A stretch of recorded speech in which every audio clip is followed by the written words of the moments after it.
अभ्यास करत होतो.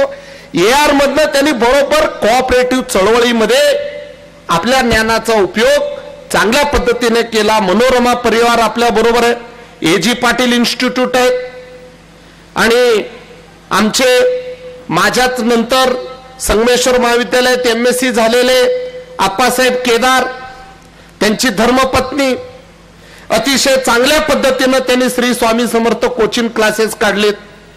आज AG पाटील इन्स्टिट्यूट आहे. तुम्ही जे मुलं पुढे येतील त्यांना आम्ही आहोत, सगळेजण आम्ही मदत करू. आणि महाराष्ट्र शासन सुद्धा आपल्याला माहित असेल की महाराष्ट्र शासनाची इन्स्टिट्यूट आहे, यशदा आहे, बार्टी संस्था आहे, आणि अजिबात तुम्हाला पुढं मदतीला अनेक संस्था आहेत. आणि राजशेखर शिवदारे साहेबांनी हे पुढाकार घेऊन अण्णांनी उभं केलेलं जे रोपट आहे ते मोठं करण्याचा जे प्रयत्न करतायत, त्यांना अभिमान वाटतो की सोलापुरातला माणूस पुढे व्हायला पाहिजे. दोन्ही अण्णांनी त्यावेळी फार मोठं प्रोत्साहन केलेले, त्या आवारात हे होतं, याचा मला आनंद वाटतो. आपल्या सगळ्यांना मी मनापासून शुभेच्छा देतो. आपण सगळ्यांनी ठाकरे सरांना ऐकायचं आहे, त्यांनी प्रदर्शक भाषण करावं अशी आमची विनंती आहे. आणि आपण सर चेअरमन होता, आपण त्या काळात MPSC देऊन आपण सर MSc फिजिक्सचे आहेत, मी मॅथमॅटिशियन आहे, आणि सर विदर्भातले मध्य प्रदेशच्या बाउंड्रीवरचे, ते आम्ही जसं सोलापूर कर्नाटक बाउंड्रीवरचे सर तसे मध्य प्रदेश आणि महाराष्ट्राच्या बाउंड्रीवरचे. आणि आज त्यांनी महाराष्ट्र पब्लिक सर्व्हिस कमिशनचे अभ्यास करताना सर बाकीच्या स्पर्धात्मक परीक्षेचं सुद्धा कशा पद्धतीनं आमच्या या सोलापुरातल्या ग्रामीण भागातील मुलांनी अभ्यास करावा त्याचं आपण मार्गदर्शन करावं. या संमेलनाचं उद्घाटन झालं असं मी जाहीर करून आपल्याला शुभेच्छा देऊन या ठिकाणी थांबतो. जय हिंद, जय महाराष्ट्र. धन्यवाद सर. अतिशय प्रेरणादायी भाषण आपण आपल्या मनोगतामधून व्यक्त केलं, त्याबद्दल मनपूर्वक धन्यवाद. आपल्या कार्यक्रमाच्या अध्यक्षांचं अध्यक्षीय मनोगत व्यक्त होण्यापूर्वी मी अध्यक्षांना एक विनंती करणार आहे. आपण दरवर्षी एक प्रेरणादायी पुरस्कार जाहीर करतो आणि त्या व्यक्तीला तो देतो. यावर्षीचा हा ड्रीम महाराष्ट्राचा प्रेरणादायी व्यक्तिमत्व पुरस्कार आपण आकार फाउंडेशनचे श्रीयुत राम वाघ यांना जाहीर करतो आहोत. त्यांनी तो स्वीकारावा अशी मी त्यांना विनंती करते. आणि हा पुरस्कार आजच्या कार्यक्रमाचे अध्यक्ष माननीय श्रीयुत सुधीर ठाकरे यांनी त्यांना प्रदान करावा अशी मी त्यांना विनंती करते.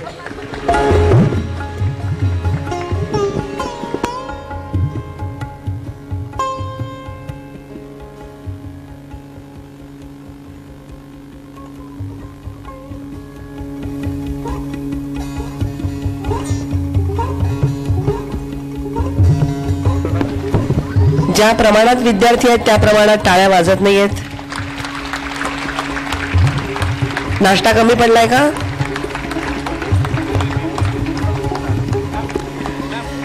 आणि आजच्या या ड्रीम साहित्य संमेलनाचे स्वागताध्यक्ष माननीय श्रीयुत राजशेखरजी शिवदारे यांना मी विनंती करते की त्यांनी 2 सत्कार या ठिकाणी करावेत. एक स्नेहा करपे मॅडम यांचा सत्कार आपण करतो आहोत.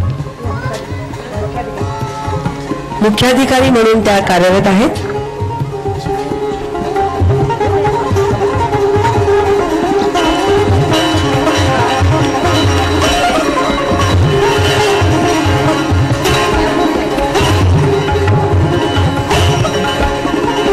आणि दुसरा सत्कार काशीनाथ भटकुणकी यांच्या मातोश्री गजराबाई भटकुणकी यांचा आपण करतो आहोत.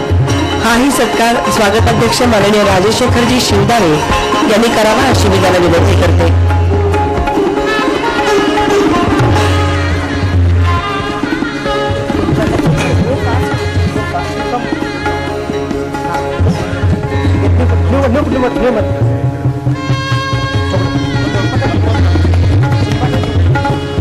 हा सत्कार लेडी सिंगम माननीय शिल्पाताई ठोकळे यांनी करावा अशी मी त्यांना विनंती करते.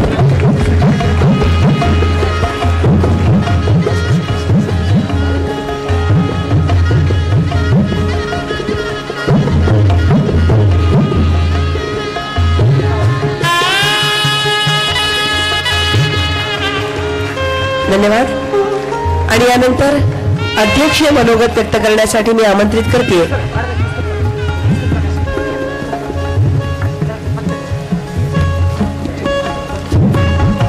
एक विनंती आहे सर, सरांच्या हस्ते आपल्याला पुस्तक प्रकाशन जर करायचं असेल तर आपण पुस्तक प्रकाशन या ठिकाणी करून घेऊया.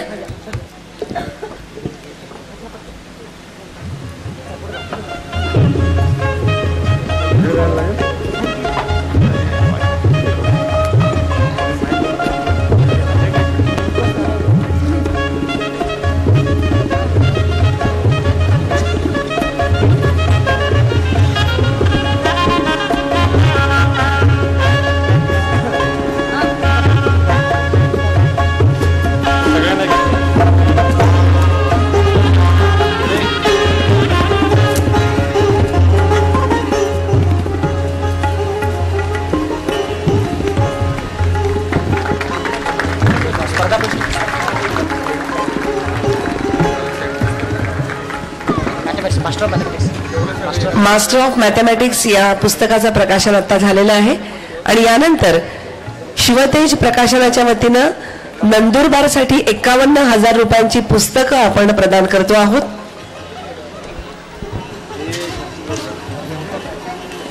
कार्यक्रम करायचा आहे का? लगेच देता येत ते सर. आदरणीय शिवतेजचे भांडेकरी जे 4थी प्राप्त शिक्षण आहे, पण त्यांनी एक तळमळ लकी ड्रॉच्या माध्यमातून 51,000ची पुस्तकं देतात. त्यामुळं हा एक दिव्य सोहळा या ठिकाणी वाटप ते करतात. त्यांच्यासाठी आपण टाळ्या देऊया जोरदार. Shivtej book depot. आणि यानंतर आजच्या कार्यक्रमाचे अध्यक्ष माननीय श्री सुधीर ठाकरे यांनी आपलं अध्यक्षीय मनोगत व्यक्त करावं अशी मी त्यांना विनंती करते. मास्टर ऑफ मॅथमॅटिक्स या पुस्तकाचं उद्घाटन झालं असं जाहीर करतो. कारण म्हणजे या ठिकाणी 2 मास्टर ऑफ मॅथमॅटिक्स बसले आहे स्टेजवर.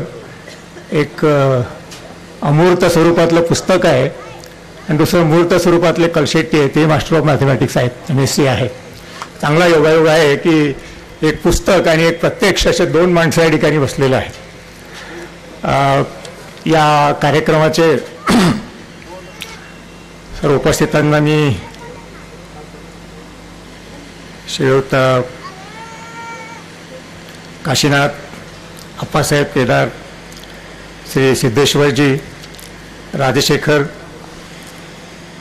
मोरेजी, या कार्यक्रमाचे प्रमुख उपस्थित श्री मल्लीनाथ कलशेट्टी, श्री मालदारजी रणजित, जिल्हाधिकारी वीरेश प्रभू, श्री रवींद्रजी, अंकुश चव्हाण, या ठिकाणी उपस्थित असलेले तर सर्व मान्यवर आणि व्यासपीठावर उपस्थित एका महत्त्वाच्या व्यक्तीचा मी विशेषपणे उल्लेख करू इच्छितो की मेजर कुणाल गोस्वामी यांचे वडील तर या ठिकाणी उपस्थित आहेत.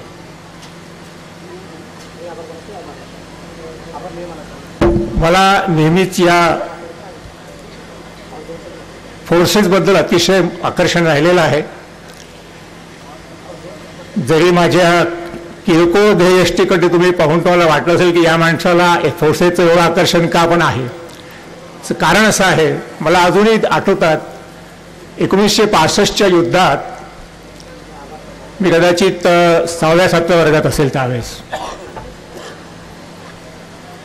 माझा सख्खा मोठा भाऊ एअरफोर्समध्ये त्यावेळेस फ्लाईंग ऑफिसर होता आणि माझ्या सख्ख्या बहिणीचे मिस्टर त्यावेळेस मेजर आर्मीत होते.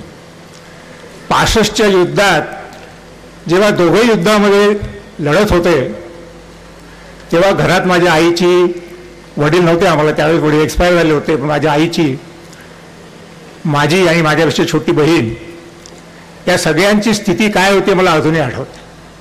त्यावेळेस TV नव्हता, रेडिओवर बातम्या यायच्या, आकाशवाणीच्या त्या आम्ही ऐकायचो.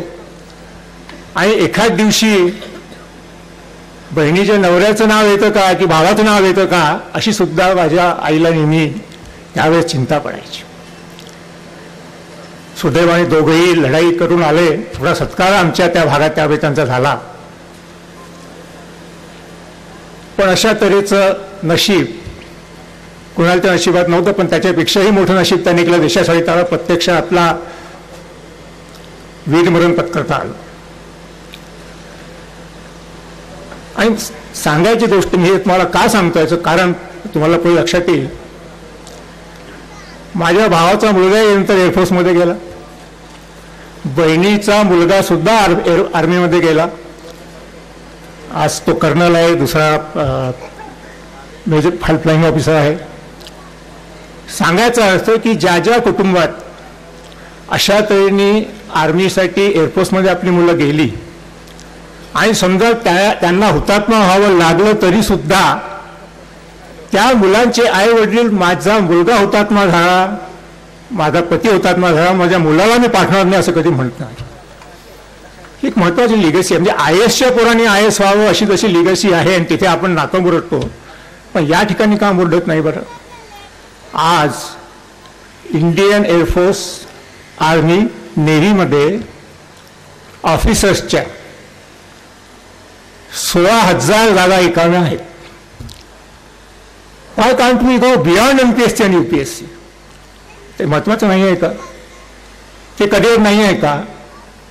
ते आपलं ड्रीम नसावं का? हा सुद्धा विचार आजच्या या संमेलनाच्या उद्देशाने आपण केला पाहिजे असं मला वाटतं. कारण असं आहे की UPSC MPSC मध्ये करिअर आहेच आहे, पण त्या करिअरच्या ज्या काही आयाम आहेत ते आयाम इतके मोठे आहेत की जेव्हा आपण या स्पर्धा परीक्षेचा विचार करतो तेव्हा we should not confine our self to only MPSC UPSC. आणि एक चांगली गोष्ट आता अशी झालेली आहे की जेव्हा आपण प्रिपेअर करतो, when you prepare yourself for UPSC MPSC, automatically आपण you get prepared for all the kind of examinations, competitive examinations. पण तरी सुद्धा फोकस इथेच का असतो. आणि त्यासुद्धा MPSC मध्ये मी पाहिलं आहे, तहसीलदार झालेला किंवा क्लास 1 झालेला डेप्टी CO सुद्धा मला डेप्टी कलेक्टर काय मिळावून वारंवार परीक्षेला बसतो. म्हणून एक तुम्हाला उदाहरण देऊ इच्छितो माझं स्वतःच. ज्या वर्षी मी MPSCला बसलो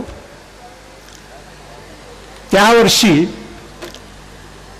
डेप्युटी कलेक्टर जागा होत्या, डेप्टी रजिस्ट्रारच्या जागा होत्या, अकाउंट्स ऑफिसर फायनान्सच्या होत्या.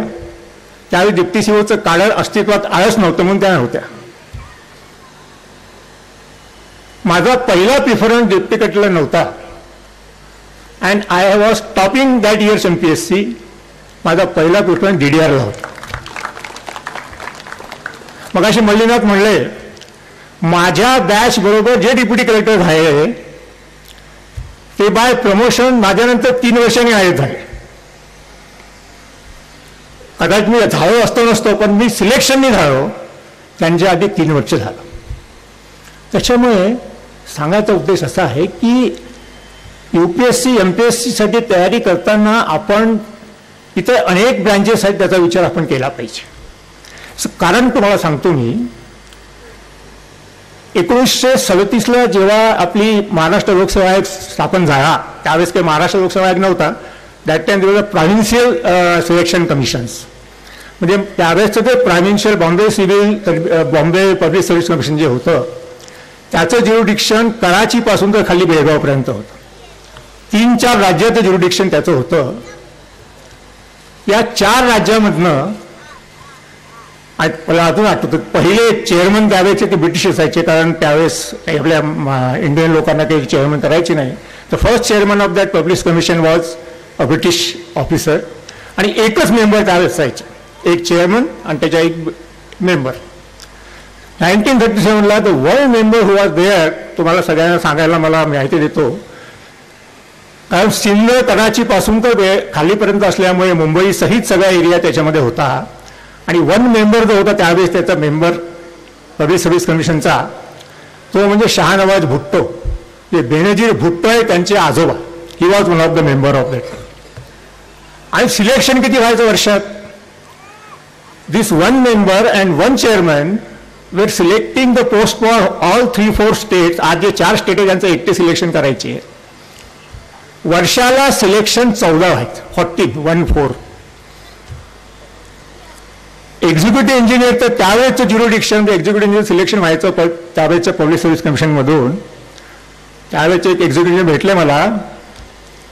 His jurisdiction was from Mumbai to Karachi. कराचीला ते व्हिजिट बोटीने जायचे. म्हणजे 12 लोकांसाठी एक पब्लिक सर्व्हिस कमिशन होतं. मग सेनगावकर सरांनी काही मूलभूत प्रश्न विचारले, कारण ते सगळे बदल मी केले आहे म्हणून मला थोडं त्यावर बोलणं आवश्यक आहे. आज 2016-17ला what is the situation in public service commission महाराष्ट्रात? जवळजवळ आपण 35-36 प्रकारच्या परीक्षा पब्लिक सर्व्हिस कमिशनमधून घेतो. नुसत्या डेप्युटी कलेक्टरच्या सिव्हिल सर्व्हिस घेत नाही आपण. इंजिनियर्स, डॉक्टर्स, अगदी तुमच्या RTO सगळ्याच पोस्टसाठी आपण परीक्षा घेतो. Police inspectors. टुडे सगळे मिळून जवळजवळ 15 लाख मुलं परीक्षेला बसतात. त्यावेळेस 12च बसायचे म्हणून 12 सिलेक्ट व्हायचे, 14 सिलेक्ट व्हायचे. टोटल कॅन्डिडेट अपिअर व्हायचे ते 100च्या वर नसायचे. सो 100 वर appearing and 14-15 were getting selected for years together.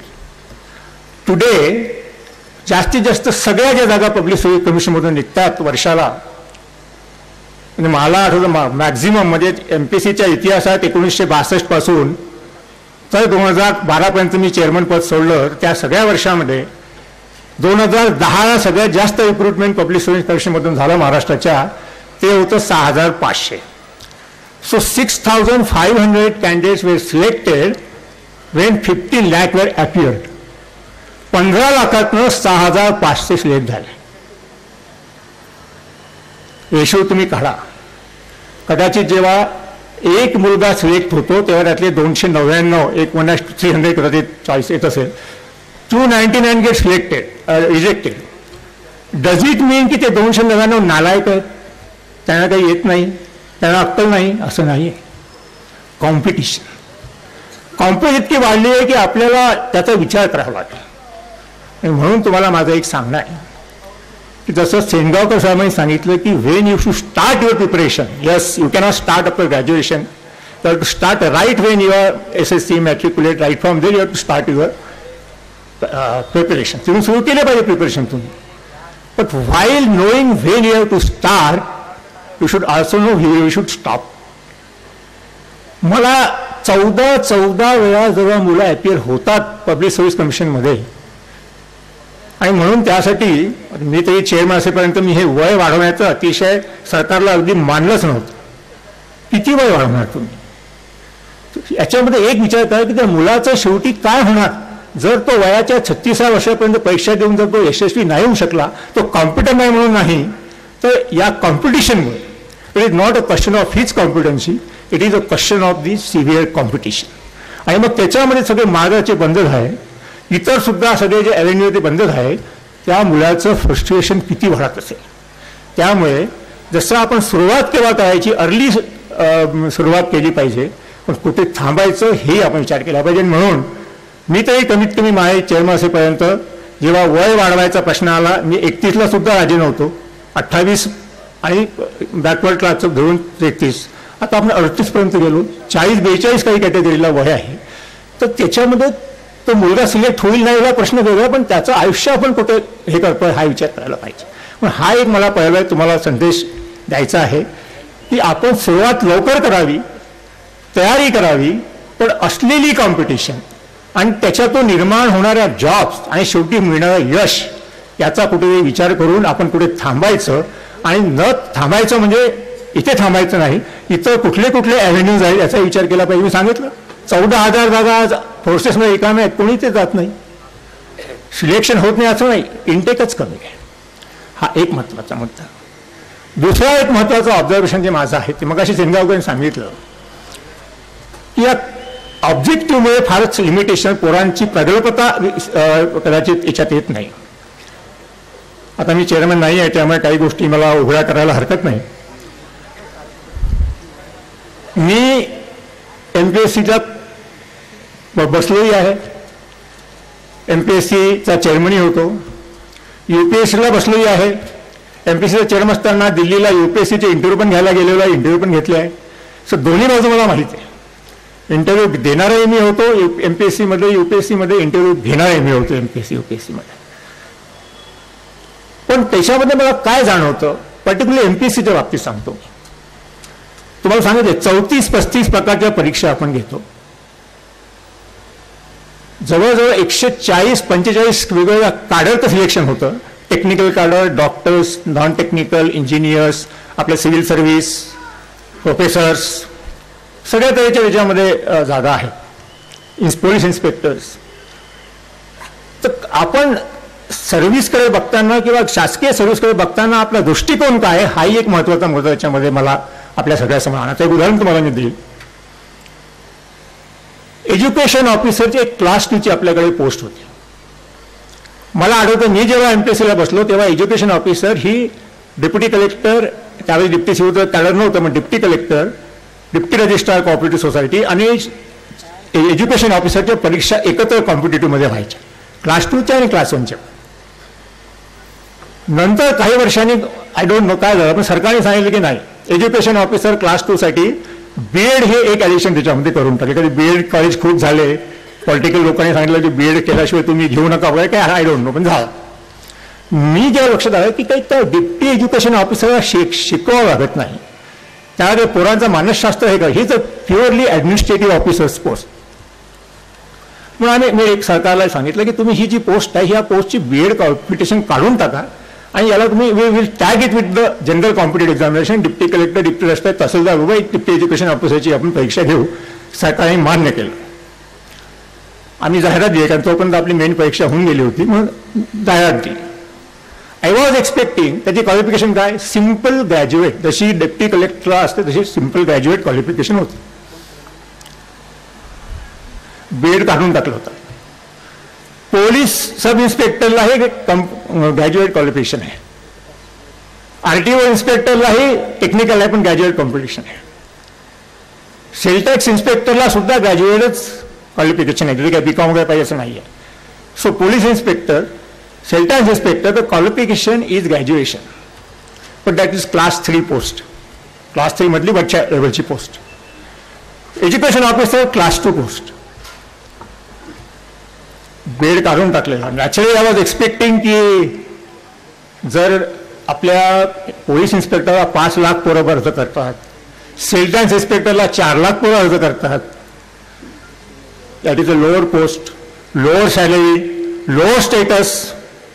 Deputy education officer is a higher status. Education is a very important subject in today's context. I was expecting की कमीत कमी 6-7 लाख तरी पोरं अर्ज करते, कारण graduation was the only qualification. The number of applications received were 40,000. 40,000 against 5 lakh for police inspector, 4 lakh for sales tax inspector, and some 1 lakh all for the RTO inspector. What does it indicate? काय समजायचं तुला आपण? जास्त बोलणार नाही मी.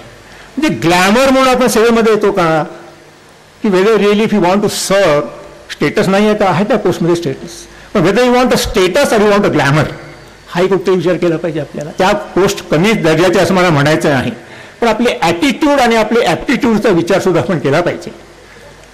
2 मुद्दे जे या सगळ्या आता आपण ज्या चर्चेतनं मला सांगायचे होते हे, की there is much more field beyond UPSC MPSC which to try to exploit. त्यास आणि जेव्हा तुम्ही MPSCची UPSCची तयारी करता त्यावेळेस ऑटोमॅटिक तुमची तयारी बाकी सगळ्यांसाठी होते. आणि दुसरा महत्त्वाचा म्हणजे जेव्हा आपण गव्हर्नमेंट सर्व्हिसमध्ये येतो तर ग्लॅमर बघायचं की सर्व्हिस बघायची, स्टेटस बघायचं की आणखीन त्यातले काही टिंब बघायचे, हे सुद्धा आपल्याला ठरवायला लागेल.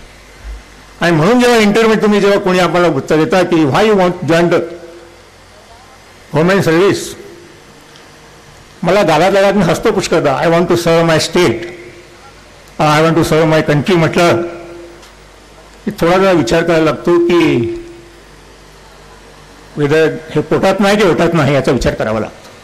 आणि ते ओळखण्या एवढे इंटरव्ह्यूतले लोक सक्षम असतात. They see your face and then they decide की whether you are talking from your heart or talking from your mouth. हा सुद्धा फरक आपण लक्षात घेतला पाहिजे. आणखी एक महत्त्वाचा मुद्दा मगाशी सिंगावकर साहेबांनी मांडला, त्याच्यावर मला बोललं पाहिजे की सगळं आता ऑब्जेक्टिव्ह केला आहे. मी एवढं सांगेल, ऑब्जेक्टिव्ह सगळं करण्याची जर गुन्हा असेल तर गुन्हा मी केला आहे. पण मी केल्यावर दुसऱ्या वर्षी तो गुन्हा UPSCने केला. नाव UPSC also is all objective 8 सोडलं तर सगळे पेपर त्यांनी ऑब्जेक्टिव्ह केले आहेत. 11 मध्ये मी केले, 13 मध्ये त्यांनी केले. असं कारण असेल. तुम्हाला मी काही सांगितलं अहो जर 3-3 लाख जर पोरं परीक्षेला बसत असतील आणि जर अपेक्षा अशी असेल की तुम्ही निकाल सुद्धा लावला पाहिजे त्याच्या आत हे शक्य होत नाही. आणि हा एकच कारण नाही. मी तुम्हाला मग काही सांगितलं की मी MPSCला पेपर दिले आहे सब्जेक्टिव्ह टाईपनी आणि नंतर ऑब्जेक्टिव्ह का आणलं. चेअरमन झाल्यावर मी काही जुने जे पेपर होते ते तपासले. आता माझा पेपर तर मी काही तपासू शकत नव्हतो त्यावेळेस, बाकीचे काही वर्षाचे सब्जेक्टिव्हचे पेपर तपासले. संध्याकाळ साहेब 100 पैकी जर तुम्ही त्या पोराला 80 मार्क दिले असतील तर त्याच पोराला मी 20 मार्क दिलेले आहेत. That is subjective. This has happened and how many generations have been ruined in that. So तुम्हाला 3 लाख पोरांचे पेपर तपासायला तेवढे कॉम्पिटिटर एक्झामिनर्स पाहिजे. दुसरं महत्वाचं असं होतं की किती एक्झामिनर लागणार. आपल्याला सब्जेक्ट कुठला, कोणी मॅथमॅटिक्स घेतलं. आता कलशेट्टीने सांगितलं आणि मॅथमॅटिक्स घेतलं. मी तर MPSCला फिजिक्स आणि मॅथमॅटिक्स घेतलं होतं. त्याच्यामुळे असं जे सगळं चालतं की मग 15 प्रकारचे सब्जेक्ट आणि त्याच्यात व्हायला काय लागलं. ॲग्रिकल्चरला सगळे सिलेक्शन म्हणजे आपल्या ॲडमिनिस्ट्रेशनमध्ये ॲग्रिकल्चरमध्ये जे शिकवलं जातं तेच फक्त ॲडमिशनला आवश्यक असतं का, त्याच्या पलीकडे काही नसतं का. सो इक्वॅलिटी जी असावी, कुठल्याही सब्जेक्टला कुठल्याही तऱ्हेचं प्राधान्य मिळू नये ह्याचा विचार करून आम्ही सगळे त्यातले ऑप्शनल सब्जेक्ट काढून टाकले. पण जेव्हा ऑब्जेक्टिव्ह केलं त्या ऑब्जेक्टिव्हमध्ये नाव you should know everything, something of everything. प्रत्येकाचं काही ना काही तुम्हाला आल्याशिवाय बहुश्रुतता ज्याला म्हणतात व्हर्सटॅलिटी, दॅट इज एक तो खरा गुण आहे ॲडमिनिस्ट्रेटरचा की शुड बी व्हर्सटाईल. त्याला सगळं ही शुड बी कम्युनिकेशन त्याच्यामध्ये पाहिजे. आणि याचा विचार करून मग आम्ही त्या ठिकाणी ही सब्जेक्टिव्हिटी जावी. हे जे सगळे रिझल्ट आहेत रिझल्टमध्ये कुठल्याही प्रकारचा सब्जेक्टिव्ह पद्धतीने तपासल्या जाऊ नये कारण कॉम्प्युटर कधीही सब्जेक्टिव्ह करत नाही. आणि आता कॉम्पिटिशन किती वाढली आहे. एक उदाहरण आजही मला वाटतं आता निकाल लागला की नाही माहित नाही मला त्या केसचा, पण एका केसमध्ये याच मला वाटतं एज्युकेशन ऑफिसरचीच परीक्षा होती objective, which is the largest river असा प्रश्न होता. नाईल की ॲमेझॉन. आता जो कोणी एक्झामिनर होता त्याने सांगितलं की नाही ॲमेझॉन आहे. ॲमेझॉन राईट करून आम्ही टाकलं. तुम्हाला माहिती आहे आजकाल आम्ही उत्तर सुद्धा याच्यावर टाकतो आपल्या साईटवर की हे उत्तर आहेत, ही की आहे आमची आणि तुम्ही त्याप्रमाणे ऑब्जेक्शन पण घ्या. एकाने ऑब्जेक्शन केलं की नाही Amazon not the largest river, Nile is the largest river. तो एक्झामिनर नाही माझं बरोबर आहे. So we gone by that. नंतर निकाल लागल्यावर त्याचा 1 मार्काने त्या पुरात सिलेक्शन गेलं होतं. तो गेला हायकोर्टात की हे MPSCचं जे उत्तर आहे लार्जेस्ट रिव्हर ॲमेझॉन हे चुकीचं आहे, मी दिलेलं नाईल बरोबर आहे, हा 1 मार्क मला मिळाला तर मी सिलेक्ट होतो. आम्ही तिथे आर्ग्युमेंट केलं की we are not ask the longest river, we are the largest river. So largest is Amazon, longest may be Nile. त्याला समाधान नाही. कोर्टात हायकोर्ट म्हणले बरोबर आहे, MPSCचं बरोबर आहे. तो सुप्रीम कोर्टात गेला, केस पेंडिंग आहे. आता अजून माहीत नाही काय झालं. So much is a tough competition. आणि मग त्याच्यामध्ये ऑब्जेक्टिव्ह सुद्धा पेपर ठरवताना बऱ्याच आपल्याला त्याच्यामध्ये टेस्टिंग होत नाही असं नाही. कारण आता जगामध्ये सगळ्या इव्हन बाकीच्या कॅट बीट सुद्धा बाकीच्या ज्या बाहेरच्या परीक्षा आहेत त्या सुद्धा त्याच पद्धतीने घेतल्या जातात. आणि ऑब्जेक्टिव्हमध्ये ज्ञानाची तपासणी योग्य तऱ्हेने होत नाही असा इंटरनॅशनल लेवलचा काही हे नाही आहे. कारण बिटवीन द लाईन त्या पोराला पूर्ण माहीत असल्याशिवाय तो सोडू शकत नाही. त्यामध्ये मी असताना इंजिनिअरिंगसाठी परीक्षा घेतली. एकदम सरकारने कळवलं की आम्हाला खूप विकास करायचा आहे, आम्हाला 900 इंजिनियर्स पाहिजेत. PWD, इरिगेशन आणि वॉटर सप्लाय 3 डिपार्टमेंट मिळून 900 इंजिनियर एकाच वेळेस आलो. Class 1 class 2 900 engineers. आणि त्यांना काही तुमच्यासारखं जनरल नॉलेज वगैरे काही नसतं. त्यांना 4 पेपर, 4ही टेक्निकल पेपर. त्यात फक्त 400 मार्कामध्ये 20 मार्काचं general knowledge, 380 mark all technical. B graduate minimum qualification पाहिजे होती. बसणारे मॅक्झिमम ME होते, BA तर ME होते. 900 जागांसाठी 15,000 इंजिनियर बसले. आता आपल्याकडे MPSCचा आणखी एक नियम आहे तुम्हाला माहीत असेल की इंटरव्ह्यूला बोलवताना आपण एकाच 3 बोलवतो. त्या 900 इंजिनियर्स आहे ते इंटरव्ह्यूला किती बोलवायचे? 2700. 9 1 2700. 15,000 बसणार परीक्षेला, त्यातले बोलवायचे किती? 2700. सगळे क्लास 1 इंजिनियर्स महाराष्ट्रातून वेगवेगळ्या कॉलेजमधून पास झालेले. माझी अशी अपेक्षा, कारण दुसरा एक नियम असा आहे की इंटरव्ह्यूला बोलवताना सुद्धा आपलं असं असते की unless you get minimum 35% mark in theory you are not called for interview. म्हणजे 35% वर जे पोरं आहेत त्यातनं 2700 बोलवायचे. तर माझी अपेक्षा गरीबाची, कारण मी तर काही इंजिनियर नव्हतो, की 15,000 इंजिनियर बसले, सगळे क्लास 1 आहेत, त्यातले जवळजवळ 70% एमटेक ME आहेत, सगळे सिव्हिल इंजिनियर आणि किंवा environmental engineer, water supply, sanitation, irrigation. तर मला वाटलं की बहुतेक 35%च्या अर्थात सगळं त्यांचे सब्जेक्ट, हो काही टेक्निकल सगळं, जरी ऑब्जेक्टिव्ह 4 पेपर असले तरी, आणि त्याच्यात काही आपण तरी इन्व्हेंट करत नाही त्याच्यामध्ये. म्हणजे कॉम्पिटेटिव्हमुळे पोरांची तपासणी होत नाही याबद्दल मी बोलतो आहे. तर 2700 इंटरव्ह्यूला बोलवायचं, त्यातनं 900 सिलेक्ट करायचे. ऑब्जेक्टिव्ह परीक्षा ताबडतोब निकाल लागला 1 महिन्यात. सेक्रेटरी आहे माझ्याकडे, म्हणजे साहेब प्रॉब्लेम आहे. काय प्रॉब्लेम आहे? साहेब आपल्याला इंटरव्ह्यूला बोलवायलाही 2700 पोरं मिळत नाही. म्हटलं का? मग 35%च्या वर मार्क पाहिजे थेरीत, तरच आपण बोलावू शकतो. म्हटलं का 2700 लोकांना पण 35%च्या वर मार्क नाही 15,000 पैकी? मग नाही सर. किती नाही? किती आहे? 2600. ठीक आहे म्हटलं. 400 आहेत म्हटले sir. 15,000 engineer appearing, all BE ME, most of them first class. I have 900 vacancies to be filled in, and the persons who qualify to appear for interview are 400. Dilemma. Then I said की okay ठीक आहे, आता एवढं जर आहे तर आपण असं करू, हे 35% कमी करू. किती कमी करावं लागेल? 2700 जर मला बोलवायचेच असतील, if I want to really call 2700 for interview, how much below I go for marks so that I can get 2700. ते पुन्हा गेले 4-5 तासांनी, ते कॉम्प्युटरला त्यांनी पुन्हा फीड केला प्रोग्राम आणि रिझल्ट घेऊन आले माझ्याकडे. आता चेअरमनला हे माहीत नसतं की कोणाला किती मार्क आहे, फक्त कट ऑफ माहीत असतो. तसं आता तर आणखीन वाईट परिस्थिती आहे. म्हटलं किती खाली यावं लागतं? 35, 34, 30, 28 किती खाली यावं लागलं? सांगत नाही म्हणे मला. म्हटलं 0 -14. कारण दे द निगेटिव्ह मार्किंग. 3 प्रश्न चुकले की आपला 1 मार्क जातो. म्हणजे त्या पोरांनी तर एकही प्रश्न बरोबर सोडलाच नाही, पण आणखीन चुकीनं सोडून ठेवलं. -14. आणि is not only pertaining to engineers. Judicial magistrate first class त्याची परीक्षा घेतली. 142 जागा, 3-4 हजार ॲडव्होकेट्स अपिअर झालेले, minimum BA-LLB with experience of 2 years as वकील वगैरे ती क्वालिफिकेशन आहे. 4000 ॲडव्होकेट्स, 142 जागा, बोलवायचे लोक 3 पट. 142 गुणला 3 एवढे बोलवायचे. पण तिथे हायकोर्टाने काय सांगितलं की नाही, आम्हाला आणखीन चांगले जजेस पाहिजे, म्हणून तुम्ही असं करा की तुमचे 35 आहे मिनिमम, आम्हाला तुम्ही 45 करा. चांगलं आहे, हॅपी. म्हणून for judicial magistrate minimum qualification to be called for interview was enhance to 45%.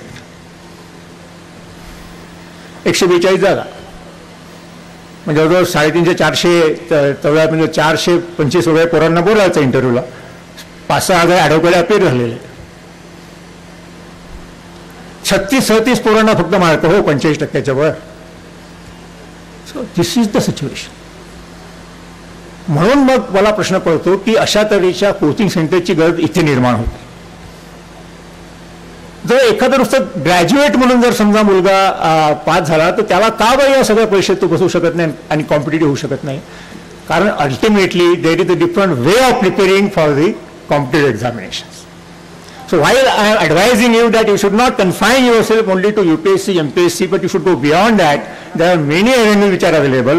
हे क्रिकेट करताना, या कॉम्पिटेटिव्हची तयारी करताना, बदलत्या परिस्थितीमध्ये ऑब्जेक्टिव्ह परीक्षेची तयारी करताना सुद्धा आपल्याला वेगळ्या पद्धतीचं ट्रेनिंग, वेगळ्या पद्धतीचं ओरिएंटेशन लागणार आहे. आणि म्हणून शेवटी मागच्या वर्षी स्टेट गव्हर्नमेंटला सुद्धा कोचिंग क्लासेसला मुलं पाठवली पाहिजेत, यासाठी आपल्याला करायला पाहिजे. आता कोचिंग क्लासेस जे आहेत त्याने सुद्धा एक पथ्य पाळलं पाहिजे. या ठिकाणी मला आनंद वाटला की ड्रीम, पण हे ड्रीमच राहू नये, ते रियालिटी व्हावं. किंवा dream should actually transform in to reality. यासाठी कुठल्या पद्धतीचं ओरिएंटेशन द्यायला पाहिजे हे सुद्धा आपल्याला या सगळ्या कोचिंग क्लासेसनी ते समजून घेतलं पाहिजे. मी बऱ्याच ठिकाणी समजून घेतलं ते करताय. पण मला आणखीन एक सांगायला पाहिजे की मागच्या वर्षी जेव्हा स्टेट गव्हर्नमेंटने हा निर्णय घेतला की आपण सुद्धा, कारण it is not denied at all की there is a need of coaching because your graduation level teaching, graduation level studies do not make you prepared for appearing in the competitive examination. हे सत्य आहे. म्हणून आपल्याला अशा तऱ्हेचं additional orientation करावं लागतं, which even government agreed to. And that's why last year गव्हर्नमेंटने सुद्धा सांगितलं की आम्ही सुद्धा अशा काही कोचिंग क्लासेसमध्ये आमचे विद्यार्थी पैसे देऊन गव्हर्नमेंटचे आम्ही हे करू. म्हणजे एक सिडकोच्या कमिटीतून, सिडकोमध्ये काहीतरी एक प्रोजेक्ट विमानतळाचा, त्याची काय ॲडवायझर कमिटीवर मी आहे. तिथे सुद्धा त्यावेळेसचे तिथले जे MD होते भाटिया, त्यांनी सांगितलं की आमची जी ही या ठिकाणी डिस्प्लेस झालेली मुलं आहेत, ज्यांची घरं गेली, शेती गेली, त्यांच्या पोरांना सुद्धा आम्हाला ओरिएंटेशन देऊन त्यांना कॉम्पिटेटिव्ह एक्झामिनेशनला आम्ही 2-3 लाख रुपयापर्यंत खर्च करायला तयार आहे. चांगल्या क्लासेसमध्ये पोरांना आम्हाला पाठवायचं आहे. त्यावेळेस सुद्धा शेवटी प्रश्न आला की सगळ्यांनी सांगितलं दिल्लीचे चांगले आहेत. सो माझा एक मेसेज सगळ्या कॉम्पिटेटिव्ह परीक्षाचे कोचिंग घेणाऱ्या आपल्या सगळ्या क्लासेसलाही आहे की you also ensure that your quality increases. कारण स्टेट गव्हर्नमेंट, मला आश्चर्य वाटले, स्टेट गव्हर्नमेंटने म्हटलं की नाही, महाराष्ट्रामध्ये कुठलंच ओरिएंटेशन असं एवढं चांगलं संस्था नाही, म्हणून त्यांनी दिल्लीची निवड केली, दिल्लीच्या संस्थेची निवड केली. सो आपल्या पद्धती आणि आपल्या ज्या काही गोष्टी आहेत त्या अशा पद्धतीने आपण केल्या पाहिजेत की ज्याच्यामुळे लेट स्टेट गव्हर्नमेंट फील की in Maharashtra also there are orientation classes, there are coaching classes which are of the Calibri of what ever Delhi, and they can prepare our students equally. आणि मला आनंद आहे की गेल्या काही वर्षात मी बघितलं की ज्या पद्धतीने आपली पोरं सिलेक्ट झाली, महाराष्ट्रातली पोरं याच कोचिंग क्लासमधून सिलेक्ट झालीत. मग अशी मला उदाहरण दिले बघेल काशीनाथनी की 2-3 सोलापूरची मुलं सिलेक्ट झाली, महाराष्ट्र सोडा सोलापूरची सिलेक्ट झाली. त्या सगळ्याचा जर विचार आपण केला तर निश्चितपणे आपली सुद्धा ओरिएंटेशन जे होत आहे की आपले जे क्लासेस आहेत they are really trying to achieve that quality, आणि ती क्वालिटी चांगली व्हावी अशी माझी तुम्हाला सगळ्यांना एक सूचना राहील. त्या पद्धतीने यांनी पुढे जावं. बोलण्यासारखं पुष्कळ आहे, परंतु वेळ भरपूर झालेला आहे आणि मी या ठिकाणी तुमचं ओरिएंटेशन घ्यायला आलो नाही, तुमच्याशी थोडं मनोगत व्यक्त करायला आलो होतो. काही गोष्टी इंटरव्ह्यूच्या बाबतीत 1-2 गोष्टी तुम्हाला सांगू इच्छितो मी की इंटरव्ह्यूमध्ये सुद्धा हे एक लक्षात ठेवा की when you appear for the interview, at least myself और my members, the way I have told them how to deal with a candidate, तर त्यावेळेस एक लक्षात ठेवायचं की we are not listening to what you talk, we are listening to how you talk, how you present yourself, how you communicate. That is more important. More than the content, is the context which we try to see, and that is how the personality of the candidate is judged. त्यामुळे मी 10 पैकी 9 प्रश्नाचे उत्तर बरोबर दिले म्हणून माझं selection झालं पाहिजे हे जेवढं चूक आहे, तेवढं 10 पैकी एकही प्रश्नाचं उत्तर बरोबर असेल theoretically, but the way he is presenting, the way he is conceding, the way he is accepting, that matters much more. How personally काय तुमची ही महत्वाची असते. कारण नाही तर मग थेअरीच्या परीक्षेचा आणि इंटरव्ह्यूचा काही त्याच्यामध्ये तुम्हाला काही गरज नव्हती. मग व्हायवा होसचा अर्थ तो आहे. व्हायवा होस हा वेगळ्या पद्धतीने आपल्याला बघायला पाहिजे आणि या व्हायवाचा जो अर्थ आहे तो तुम्हाला मी थांबतो. माझ्या मते जे आहे मी जेव्हा व्हायवा होस VIVAVOCE काय बघतो आपण याच्यामध्ये, the first V stand for your views. Genuine views आहेत का, योग्य व्ह्यूज आहेत का. व्ह्यूज हे जिनायन मी शब्द जेन्युइन वापरला, दुसरा शब्द वापरला नाही. So that is of course I stand for intelligence, but that is not only a cognitive intelligence, it is also a conceptual intelligence सुद्धा त्या ठिकाणी बघितलं जातं.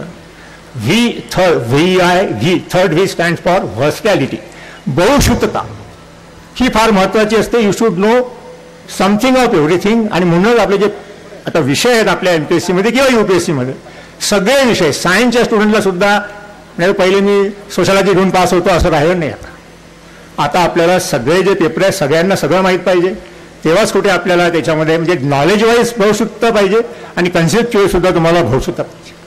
हा चौथा ए व्हायवातला ॲटिट्यूड, प्रवृत्ती, ती ताबडतोब लक्षात येते. Wien you are being interviewed, तुम्ही किती चांगलं उत्तर द्या, तुमची what is your orientation, what is your attitude, what is your potential, हे ताबडतोब कळतं.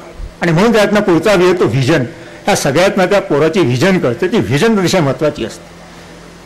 त्याच्यानंतर ओ आहे, तो आहे ओरिजिनॅलिटी. ओरिजिनॅलिटी मराठी भाषांतर मी सांगतो सच्चेपणा. Be true to yourself. तुम्ही खोटं बोललात असं समजू नका की त्या इंटरव्ह्यूमधले जे लोक आहेत ते तुम्हाला यू कॅन नाही होत. कुठे ना कुठे तुम्ही अडकताच, हे 100% तुम्हाला सांगतो. आणि त्यामुळे आणि पुढचा सी आहे कम्युनिकेशन, संवाद. तो विसंवाद होणे हे लक्षात ठेवलं पाहिजे. आणि शेवटला ई जो आहे व्हायवा हाऊसमध्ये महत्त्वाचा आहे. We see a intelligent quotient बघत असू आम्ही, पण we see a emotional quotient also, EQ. That is very important. म्हणजे जसं आपल्याला सिम्पथी, वी विल सिम्पथाईज की वी एम्पथाईज. तो इमोशनल क्वोशंट आता या डेव्हलपमेंटल ॲडमिनिस्ट्रेशनमध्ये महत्त्वाचा आहे. आणि तो इमोशनल क्वोशंट हा अतिशय महत्त्वाचा अँगल तुमच्या पर्सेंटेज असला पाहिजे. So when you with head की what is education, education is a development of 3H म्हणतात, हेड, हार्ट अँड हँड. पण तुमच्या हेडमधले विचार हँडमध्ये येताना हार्टमधून गेले पाहिजे. That is intelligent emotional quotient. That is very important. आणि तो आपण बघतो. आणि इंटरव्ह्यूमध्ये एक लक्षात ठेवा, आता मी तर पद्धत बदलून टाकली, तुम्हाला माहीत आहे, तुमचं नाव विचारलं जात नाही, तुमचं काहीच विचारलं नाही. इंटरव्ह्यू बोर्डाच्या समोर फक्त तुमचा कोड नंबर असतो. वेन यू एंटर, त्याच्या आधी इंटरव्ह्यू बोर्ड बसलेलं असतं आतमध्ये, त्यांना आम्ही कैद करून टाकतो, जेलमध्ये पाठवून देतो आधी. कॅन्डिडेट कम्स, कॅन्डिडेटचं जे कार्ड आहे ते त्याचे कागद तपासले की ते कॉम्प्युटरला जातं. कॉम्प्युटर एक कोडवर्ड काढतो, तो कोडवर्डचा नंबर घेऊन कॅन्डिडेट आतमध्ये येतो. त्या कोडवर्डलाच नंबर मार्क मिळतात. तुझं नाव काय विचारलं जात नाही, तुझी जात काय हे विचारलं जात नाही. कारण मला ते लक्षात आलं आहे, तर मोमेंट जात कळली, जात नाही ती जात. आणि कितीही असलं ते शेवटी that also create a kind of complex in the minds of the interview taker, which I have notice. So I say no caste. ते शेवटी ते कास्ट रिझर्वेशनसाठी ते कम्प्युटर बघून घेईल. So you come in sigh, interview होतो, त्या code नंबरला मार्क मिळतात, तिथेच ते सील होतं. आणि सगळ्यांचे इंटरव्ह्यू झाले की शेवटल्या दिवशी जेव्हा कमिशन बसतं तेव्हा ते सगळे पाकिट उघडले जातात. त्याच्यामध्ये पुन्हा कोड नंबरनी मार्क असतात. ते सगळे पाकिट फीड होतात कम्प्युटरला. आणि त्या दिवशी चेअरमन सगळ्यांना कळतं की या मुलाचं नाव काय आहे आणि याला किती मार्क मिळाले. सो दॅट इज द, म्हणजे एक लक्षात ठेवा की आता MPSCमध्ये अगदी तुमचे वडील जरी ते मेंबर म्हणून बसले असले आणि तुमचा चेहरा दिसला तर त्याला सांगावं लागतं आधी की ही माझी मुलगी आहे, मला दुसऱ्या इंटरव्ह्यू बोर्डात पाठवा. आणि आधी डिक्लेअर करावं लागतं की ही माझी मुलगी परीक्षेला बसणार. इतकं आपण त्याच्यामध्ये ट्रान्सपरन्सी आणलेली आहे. कॉम्पिटेटिव्ह एक्झामिनेशनमध्ये आणली, इंटरव्ह्यू घेण्याच्या पद्धतीत आणली. हे सगळं आणण्याच्या मागे उद्देश हाच होता, निकाल लवकरात लवकर लागावे, फुल ट्रान्सपरन्सी असावी, इक्विटेबल असावं. मग ॲग्रिकल्चर वाले जास्त सिलेक्ट, इकडचे सिलेक्ट असं इक्विटेबल असावं. सो ट्रान्सपरन्सी अँड इक्विटेबिलिटी या दृष्टीने सगळी ही अरेंजमेंट केलेली आहे. पण कोचिंग क्लासेसमध्ये निश्चितपणे गरज आहे. सरकारने ती मान्य केलेली आहे. आणि अशा तऱ्हेचे जे जागर घ्यायचे यासाठी घ्यायचे की मी सिलेक्ट होणार नाही हा न्यूनगंड तुमच्या मनातून जावा. एक लक्षात ठेवा की गेल्या काही वर्षाचे जर तुम्ही सिलेक्शन बघितले असेल तर कुठल्या कुठल्या रिमोट भागातला मुलगा टॉपर आहे, शेतकऱ्याचा मुलगा टॉपर आहे, हमाल करणाऱ्या मुलगा टॉपर आहे. म्हणून ज्याप्रमाणे ऑलिम्पिकमध्ये ती कुठली तरी राऊत मुलगी कुठून तरी येऊ शकते आणि तिथे ती जाऊ शकते, तशीच परिस्थिती आज आपल्या पब्लिक सर्व्हिस कमिशनमध्ये आहे. If you are competent you will be selected, if are not even God cannot select you. हे लक्षात ठेवा आणि त्याप्रमाणे तयारी करा. धन्यवाद. धन्यवाद सर. मला वाटतं ठाकरे या नावातच काहीतरी जादू आहे आणि ठाकरे म्हटलं की एक दमदार भाषण ऐकायला मिळणार असं आपल्याला जे वाटतं त्याचा प्रत्यय आपल्याला सरांनी दिला. आणि इतक्या बारीक सारीक गोष्टी आपल्याला त्यांनी MPSC UPSC बद्दलच्या सांगितल्या की ज्या काही मनात शंका असतील आपल्याला, रिझल्ट बद्दल असतील, परीक्षेबद्दल असतील, त्या सगळ्यांचं निश्चित 75% तरी निराकरण झालं असेल. सर मनपूर्वक धन्यवाद. आणि यानंतर या संमेलनाचे अध्यक्ष माननीय श्रीकांतजी मोरे यांनी आपलं मनोगत आणि आभार प्रदर्शन व्यक्त करावं अशी मी त्यांना विनंती करते.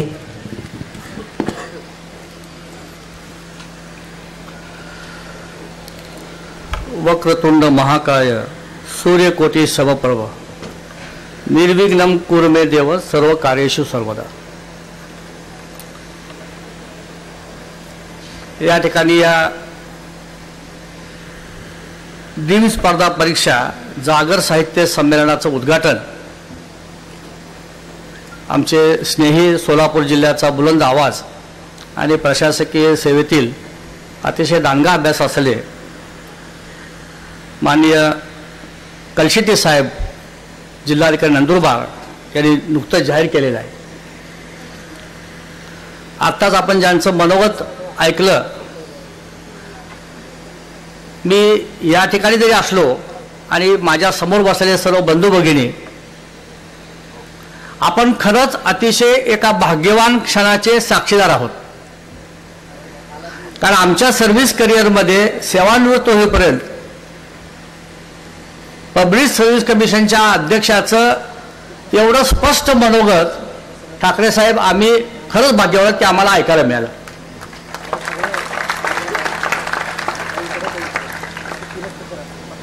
म्हणजे काशीनाथ बंधुंकीचे आभार मानले पाहिजेत आणि ठाकरे साहेबांचे आभार मानले पाहिजेत.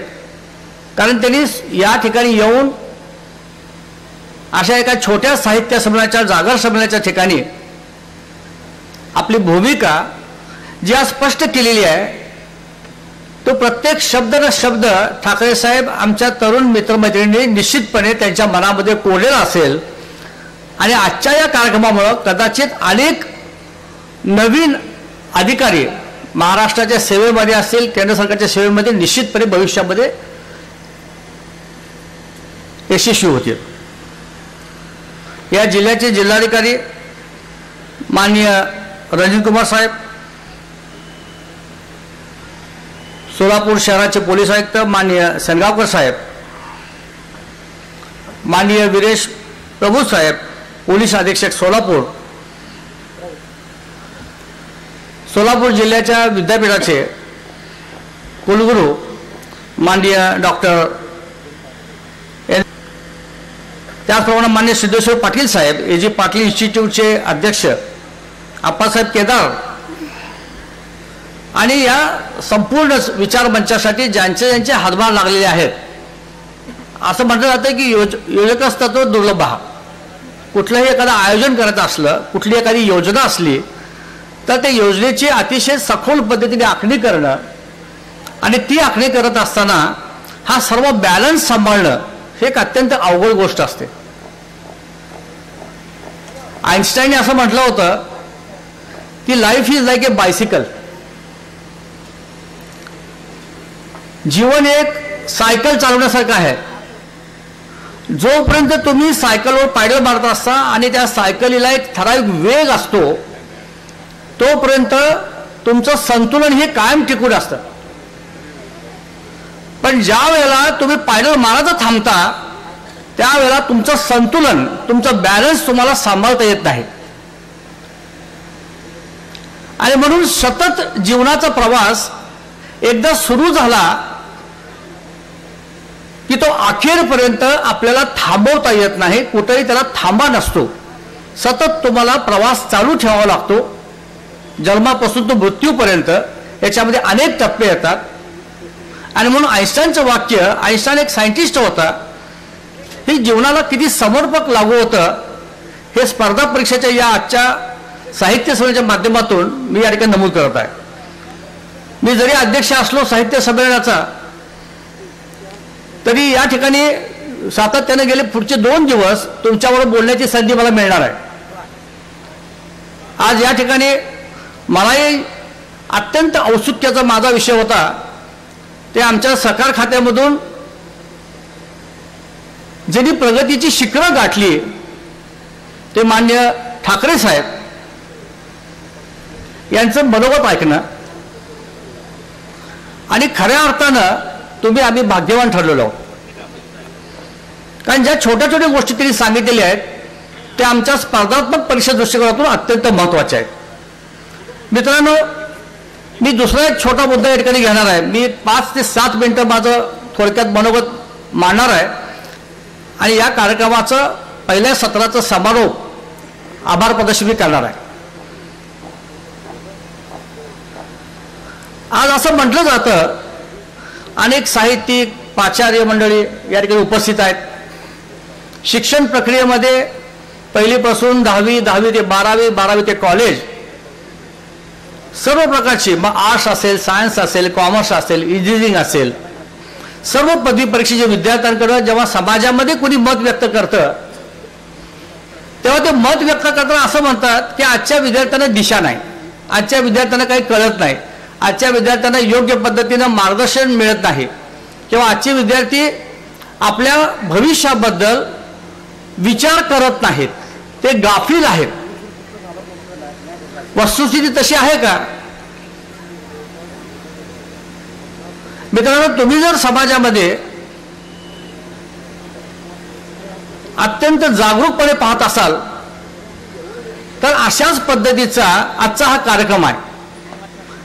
आपण या विचारमंचावर पहा, या विचारमंचावर यशाची उत्तुंग शिखरं येत आहेत. ज्यांनी शिक्षण क्षेत्रामध्ये संपूर्ण नावलौकिक कमवला ते विद्यापीठाचे कुलगुरू आहेत. महाराष्ट्र शासनाचं प्रशासकीय असेल, केंद्र शासनाची प्रशासकीय सेवा असेल, आमचे मित्र कलशेट्टी साहेब आहेत, आयुक्त शेरगावकर साहेब आहेत, जिल्हाधिकारी रणजित कुमार साहेब आहेत, सुधीर ठाकरे साहेब आहेत, विरेश प्रभू साहेब आहेत, आणि लोकप्रतिनिधी म्हणून ज्यांनी आपल्या समाजामध्ये नावलौकिक निर्माण केला आमचे राजशेखर शिवदारे साहेब आहेत, शिल्पा ठोकरे मॅडम आहेत, प्राचार्य आहेत. म्हणजे ही यशाची शिखरं वाचण्याची संधी आम्हाला या कार्यक्रमातून मिळते. आणि समाजामध्ये अशी अनेक यशाची शिखरं असतात की ज्याचं आम्ही अनुकरण करण्याचा प्रयत्न केला पाहिजे, ते वाचता आलं पाहिजे. केवळ पुस्तकं आम्ही वाचायलाच पाहिजेत, परंतु माणसं सुद्धा वाचण्याची भूमिका माझ्या तरुण मित्रमैत्रिणी घेतली तर निश्चितपणे आमच्या जीवनामध्ये कुठल्याही स्पर्धा परीक्षेला तोंड देणं आम्हाला शक्य होणार आहे. माणसं वाचायला शिका. माझ्या शेजारचं काय करतो, व्यापारी काय करतो, उद्योगपती काय करतो, IAS अधिकारी कशा पद्धतीने निर्णय घेतात, हे अशी उत्तुंग शिखरं आमच्या समाजामध्ये आहेत. हे दीपस्तंभ आहेत की ज्यांनी आपल्या पाऊल वाटा आमच्यासाठी ठेवलेले आहेत, आणि त्या पाऊल वाटाचा अभ्यास जर केला तर आम्हाला प्रेरणा निश्चित मिळते. आणि असे प्रेरणा मिळण्यासाठीच मला वाटतं या ठिकाणी अनेक मान्यवरांनी आपले विचार व्यक्त केले आहेत. कलशेट्टी साहेब असतील, ठाकरे साहेब असतील, शेरगावकर साहेब असतील. प्रशासनामध्ये अतिशय चांगल्या पद्धतीने त्यांनी वाटचाल केलेली आहे. तर ही जी यशाची प्रेरणादायी शिखरं आहेत, तर त्याच्या माध्यमातून या ड्रीम स्पर्धा परीक्षा जागर साहित्य संमेलनाचं जे आयोजकत्व आहे, काशीनाथ, तुमचं खरोखर कौतुक केलं पाहिजे.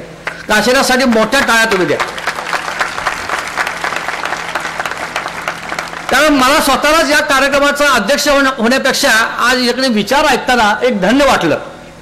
एवढ्यासाठीच की 30 वर्ष परीक्षा शासनाची क्लासरूम अधिकारी म्हणून सेवा केल्यानंतर सुद्धा नवीन काही मिळतं आणि नवीन ते शोषून घेण्याची भूमिका माझ्या विद्यार्थी मित्रमैत्रिणींमध्ये असली पाहिजे. आमचं ज्ञान हे कधीही परिपूर्ण असत नाही. या ठिकाणी उल्लेख केला बघा माननीय ठाकरे साहेबांनी, यू शुड बी पुरी म्हणायचं की jack of all master of none. कुठल्या क्षेत्रामध्ये तो प्रावीण्य नाही, but he is a jack of all. पण आज ही काळाची गरज आहे की आम्हाला सर्व क्षेत्राची थोडी थोडी माहिती काय होणं असली पाहिजे. मग सामाजिक संस्था असतील, सांस्कृतिक संस्था असतील, साहित्य असेल, शास्त्र असेल, गणित असेल, इतिहास असेल, भूगोल असेल, कुठलाही विषय आमच्या बुद्धिमत्तेच्या विचाराच्या बाहेर असता कामा नये. तो विषय आम्हाला थोडा तरी समजून घेता आला पाहिजे. आणि त्यासाठी थोर ग्रीक तत्ववेत्ता तो असेल त्याने असं सांगितलं होतं की प्रत्येक गोष्ट ही केवळ अज्ञानानं स्वीकारू नका. कोणीतरी सांगितलं म्हणजे ते बाबा वाक्य प्रमाणम म्हणजे 100% खरं आहे बाबा, असं नाही. तर मग खरं काय, तर तुम्ही त्याला प्रश्न विचारा की हे जे मी ऐकलं ते खरं आहे का, आणि मग खरं आहे का नाही हे ज्यावेळेला तुम्ही तपासून घ्याल, तुमची स्वतःची चाळणी लावा, विचाराची चाळणी लावा. वाचन, मनन, चिंतन याच्या माध्यमातून स्वतःचे विचार निश्चित करा. केवळ कुणासाठी 4 चर्चा कानावर ऐकल्या, वर्तमानपत्रात वाचलं ते सगळं खरं असतं. प्रिंट मीडियात आलं, इंटरनेटवर आलं, व्हॉट्सअपवर आलं, व्हायरल मेसेज हजारो येतात, परंतु त्यातल्या किती गोष्टी खऱ्या असतात? फार तर 5 ते 10% गोष्टी फक्त इन्फॉर्मेशन असते. मित्रांनो, आमचं मी स्वतः साहित्याचा विद्यार्थी, इथं अनेक गोष्टी चर्चा झाल्या. MA इंग्लिश मी केलं, शिक्षक झालो आणि 82 साली जेव्हा माझं पहिल्यांदा सिलेक्शन झालं ठाकरे साहेब, मी अकाउंट्स अँड फायनान्स अधिकारी म्हणून त्या ठिकाणी निवड झाली. तुम्ही मला ते बरोबर आहे, MA इंग्लिश. कधी गणित कच्चं म्हणून मी 10वी 11वीला फारसंच लक्ष देत नव्हतो. कसा बसा गणितामध्ये 35 मार्क मिळून मी 11वी झालो. आमच्या 11वीची शेवटची बॅच 73ची 74ची. पण अकाउंट्स ऑफिसर झाल्यानंतर जेव्हा पहिल्यांदा ठाण्याच्या RTO ऑफिसमध्ये माझ्यासमोर कॅशबुक आलं, कॅशबुक हा शब्दच मला पहिल्यांदा नवीन होता. रोज कीर्द असं तेव्हा आमचं मोठं नाव असायचं आणि एवढं मोठं कॅशबुक, कारण त्यावेळेला कॉम्प्युटरायझेशन नाही, कुठल्याही पद्धतीचं संगणकीकरण 1982-84 मध्ये नव्हतं. माझ्यासमोर 10 गट्टे कॅशबुकचे आले. ठाण्याचं सगळ्यात मोठं RTOचं त्यावेळेचं कलेक्शन 4 ते 6 कोटी रुपये होतं. 1985 सालची गोष्ट आहे. आणि कॅशबुक ठाकरे साहेब मी घेऊन दिवसभर बसलो, काय करावं मला काय कळना, कारण डायरेक्ट पोस्टिंग झालेलं. ट्रेनिंगमध्ये काय फारसं आम्हाला शिकवलं नव्हतं.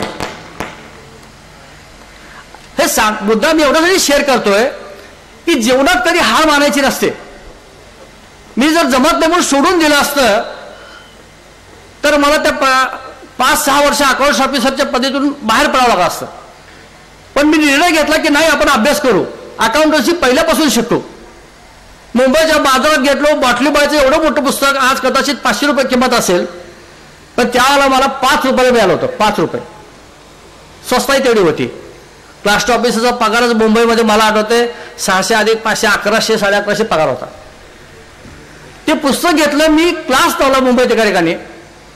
मग debit what comes in, credit what goes out, debit all expenses, credit all gains, ह्या गोष्टी मी शिकायला लागलो. बॉटलीबाईमध्ये अतिशय सिंपल ठोकळा पण साधं पुस्तक होतं. परीक्षेचे प्रश्न सोडवायला लागलो आणि हळूहळू मग अकाउंट्स ऑफिसरच्या परीक्षा देत असतानाच, कारण आम्हाला Maharashtra finance account service class 2ची परीक्षा अत्यंत अवघड होती. विथ बुक्स, शापूरकर आमचे इथं साक्षीदार आहेत, त्याचा नामोल्लेख राहिला. विथ बुक्स 4 पुस्तकं आणि विदाऊट बुक्स 4 पुस्तकं होते. ठाकरे साहेबांनी आता अनेक महत्त्वाचे मुद्दे सांगितले.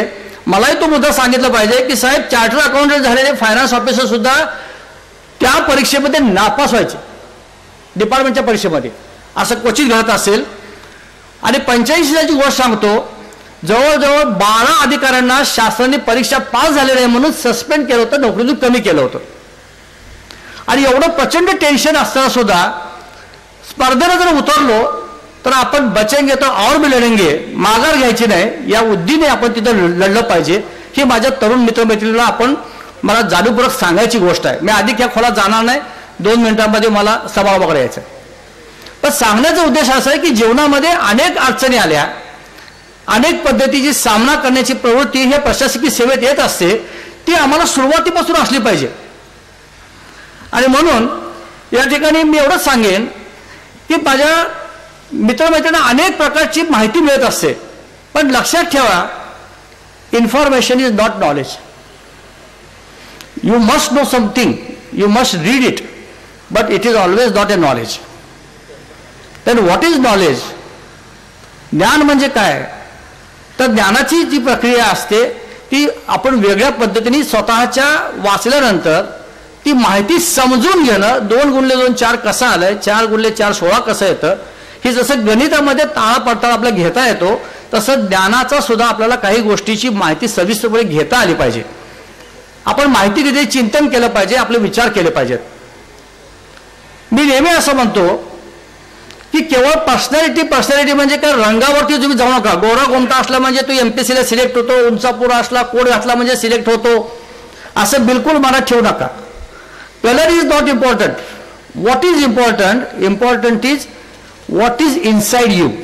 उल्लेख ठाकरे साहेबांनी केला. काय आहे, तुम्ही किती अभ्यास केलेला आहे, तुम्हाला कशा पद्धतीने प्रेझेंट करता येतं.